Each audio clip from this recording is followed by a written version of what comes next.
Hello. How you doing? How are you? As good as I can be. I know. Yeah. It's your girl Midget on the Black Love and Basketball Podcast. Introduce yourself and what team you play for. Jerome Randle from Team City Blazers. I just watched the game. Brutal. Tough loss. First of all, I want to know, how many minutes did you play?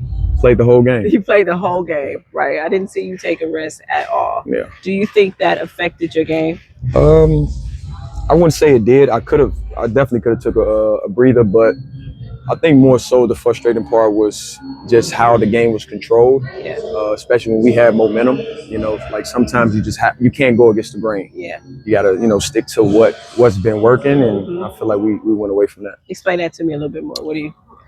I think sometimes certain people can get excited, from just being out there, but because everybody wants to show what they can do. Yeah. But when you see, the game is being controlled, you just got to know how to play your part. Yeah. Everyone can't be the god or alpha. You got to know how to play the role. Yeah. And play the role really well. Yeah. And I think sometimes people just don't know how to play roles.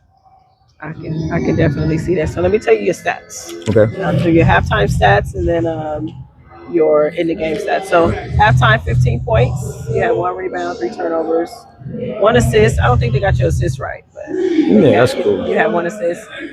I thought they gave you a bouncer too in NBA rules, right? Yeah. You were 7 for 13. You made 1 3-pointer in the first half. So you was on fire in the first half. Third quarter, you didn't score. Mm-hmm. Fourth quarter, you got 2 points. Mm-hmm. I saw the frustration on your face. Like, third quarter, it was a little bit frustrating for you. I think the frustrating part is I'm not a flopper.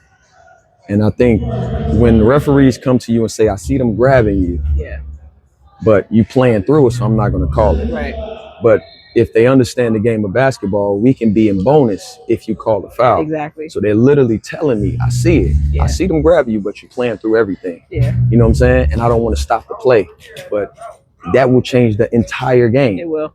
You get what I'm saying? Yeah. And so it's like, I'm not a guy that's going to flop and throw my head back. Yeah. You know what I'm saying? Yeah. Like, at least reward me for not flopping. Or not flopping. Right. You get what I'm saying? Yeah. And I don't, and this happens every time I'm here because they see me fight through it. I'm fast, but they don't give it to me just because. Yeah. So I think it's a gift and a curse. I think it's something that I literally struggle with in the Drew League because I'm not a flopper. Yeah. And they literally come to me and tell me, I see it. Yeah. Don't call it. Well, I want to tell you that when you're not in, this is my second time watching you play, and I've watched, I think your intensity, I think you had 35 last game. Yes, ma'am. Is that correct? Yep.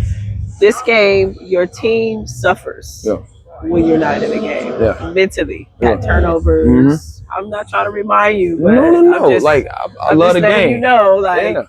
How it's a team game. Into game points, your into game stats. You had 24 points, 2 rebounds, 7 turnovers. That's where that frustration came for sure. And you were 10 for 19, had 3 assists. Mm-hmm. What was the conversation like in the locker room? It was brutal.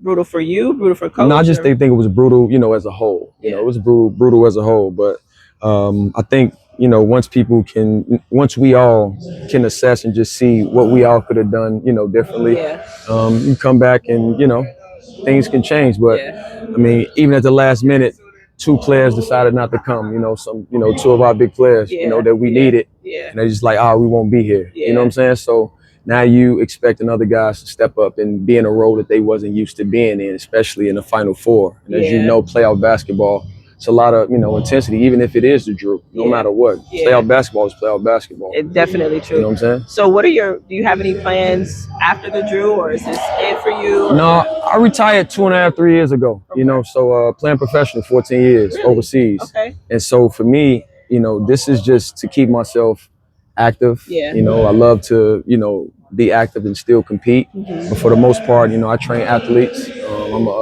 a personal, basketball developer. Okay. So, I just do this. Okay. Yeah, I do this just to keep myself active and just move around. But, I can definitely feel that tension in the body from not playing so long. Yeah. So my last question, what does the motto, no excuse, just produce mean to you in this game right here?